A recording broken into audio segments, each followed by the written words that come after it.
guys, thank you so much. Hello, good afternoon. We're on our way to Ayala by September 27 na ba ta? It's a Saturday. Padung na tas padung na magpiesta ang TISA. Diba? TISA Show My Festival. And also ito mga Arcangel, September 29, Fiesta Sagna, Fiesta sa Argao. Happy Fiesta din yung tanan. Binli lang ko ninyo humba o inasal or paksiw. Pero bitaw, fair weather, bago lang ni Agi sa Upong, medyo kita na tag-adlaw. And of course, na yung mga lugar na na-ravage yun ni Upong, devastated by Upong, mga natong iampo na lang na naot, yes, wag yun nagrabihan o katong mga namatyan, hopefully mga ampo lang yun sa ilang kalag, but also mag-ampo sa itong gobyerno na inyong gobyerno will be there to support, to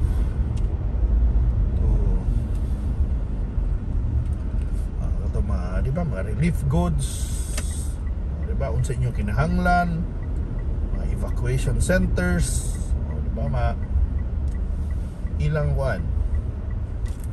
ma-provide, and also kato yung mga flood control projects, hopefully mauligi na wala wala yung nangaguba ng mga infrastruktura, diba, masad kayo himo na sa bagong project na matag, hopefully, diba, kanya itong mga infrastruktura, make it strong. Dapat yun na nila kung tako gidata ang penalty sa mga mangawat sa infrastructure. Maulang yun na nanglan ilag yun ang kuanon kawat na mo na. Yaman na ba na ito ikuan ba na dapat tako gid ang kuan na, especially if they steal it. It's not about the amount sa billions kaya itong what's the amount for ba, para gunas mga dalan, infrastruktura, flood control, dagan kung nangamatay ana, and they should aggravating circumstance na dapat na kung tayo katong bahaa daghan na destroy na property tungod kay wa na nahimo ang flood control project, then di ba in a way ba act of God na wala din natin i-compensate ng katawhan. Pero kung di ba lang act of God kung nabaha sila, naguba ilang bahay kay wala diha ang ilang depensa, wala ang flood control project. Diba? Marabang nga na ba? I'm not saying na mag-death penalty ta kay yesas ka isang death penalty. Wala gina. Di man na kaya ba na ka naging yung mga supak, naging yung humane kuan, marabang human kuan, selbi ba? Human factor yapon na dagan di ganahan na kuan that so primitive kuno hay. Di ba? Pero lagi punishment mga lagi mapriso, and dapat ang kaso paspas, diba? We will expedite this pauta na. And of course, people hide sa sistema that they know that justice is slow, diba? Kailangan pag ebidensya kung of course yung ebidensya, pero they know how it works, na mataguan na kita scapegoat, naghan may tabong ingana, and they're good at it also. Pero mao na atong istoryahan na, hopefully maayo ni atong mga prosecutors, maayo ni atong mga people who are tasked to catch but also prosecute, diba? Kaya mao ning kuana ni usahay man god in the high levels of society. Nagana ka connections, people were asked, you will gonna be asked to make connections, and most likely lagin may kuan kaila mo ni Bradley, kumpare, ay kaila sa kaila, di ba na ngana na marabag, it's not easy, it's not simple, di ba? Pero mao ni akong katawhan lang gyud sa usahay na marabag naandan gini sila usahay sa tungod sa aning social media, because social media made us all aware now. Sa una di man nato hibaw-an, who cares na May nakuha dito sa Mindanao kita wala kay bawo ko na dito sa Bulacan kay bawo na di man na ma-aware wa may maghimog kuan karon anybody can kuan naman gud. Di ba na ni watchdogs and we're so connected now. So baning ana na sa ayana na ka-importante, but this is the time, the sign of the times, the dili na ta basta-basta ka gara-gara. Di ba yan ay uban diha ilang anak naggara-gara nga kanang unexplained kada sa una higa ning kuan ay ni anak ni kuan ato magparis na may bag na di ba sa una proud gid mga tao ang bag na $500,000 ako mura pagbuangan na kay habag na $500,000 mura pag ngiga gud.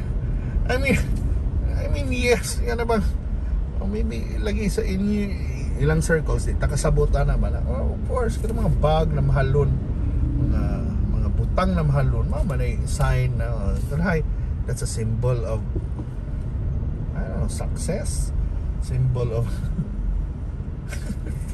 katawa ko ng Montero. Oh my goodness Montero. Nga nilabang ka.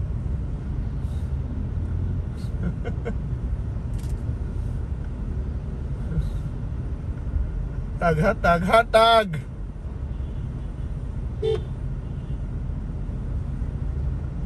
Ay nako. Ugat sa bata. Hatag. Mo na. Sign of success, sign of guan. Pero malay na usay greed to say man I mean. Kaning kuan ba masubrahan na lagi. Okay, maka-afford lagi sila. Mama na, palit ko kay can afford man ko. Can afford. Kaya pa ni problema ron kay mga bata pa, mga teenager pa. Mukhaon na kag pa ka namang mga son of kuan lang ba, daughter of child of COO, child of owners. Anak ra ni mga Sir Mario Joseph ba mukhaon kag $500,000 ba kung tinuod ba kay ba joke to pero imagine lang bisan lang itong 100,000 na pagkaon $500,000 for a dinner kaya inyo i-content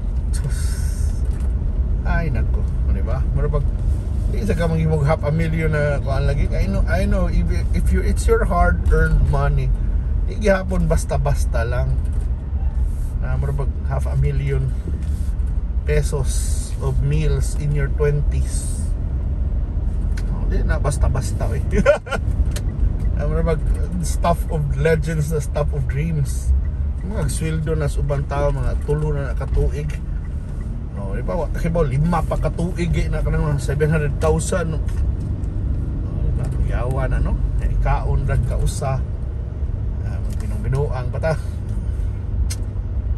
So mao na. I mean, di man ako lagi para inyo nang katungod, inyo nang kwarta, pero kung inyo nang kwarta, ang arguments mga tao, amo man ang kwarta, inyo man ang gikaon lang. Simple na kay amo ng kwarta because we the people, we the people pay taxes, pay kada mga fees. Di ba kaning mga di lang buwis kita kada VAT tax mo ng VAT pero mga ba kada mga fees linya ta daghan kag bayron tag mga kuan kanang sa gobyerno to avail of services ang pan $60 lang nga ba some people has to pay di ba business permit mga permiso lang di ba pero sa yun ra kaayo mga gasto nila ba so pala ni sayop sad manay folly sad sa social media manay atong tabi ron manay ayala nanglan sa nila ayuhon nilang mga daan ta mo na itong ipang-agian na nasa tayo mga uyog-uyog bro this is like private property so manay uyog pero wala thank you so much for watching kuyog na to. Tell me your thoughts about yung ani na issue ba. Muna lang itong topic nun pirmi. Although we can talk about something else, pero naman kanig ayon na daan. Pero lahi na sa kung private magpayog daan kay ilang magdalion kay parte mas ilang negosyo sa gobyerno di ginahan nagsayon naman kay lagubo ng daan niya dangano na mabuhat dapat kuan ba have to have a mindset na sige project ta inyo nang i-overprice pero buhata lang and make sure it can last long.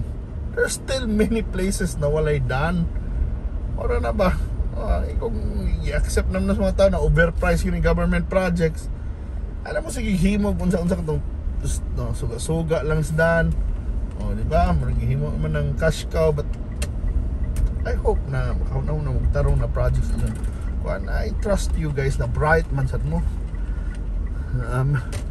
I'm not saying na kuan mo kay ba mo kung mga banggiitan mo mga bright mo di ba di mo ni kuan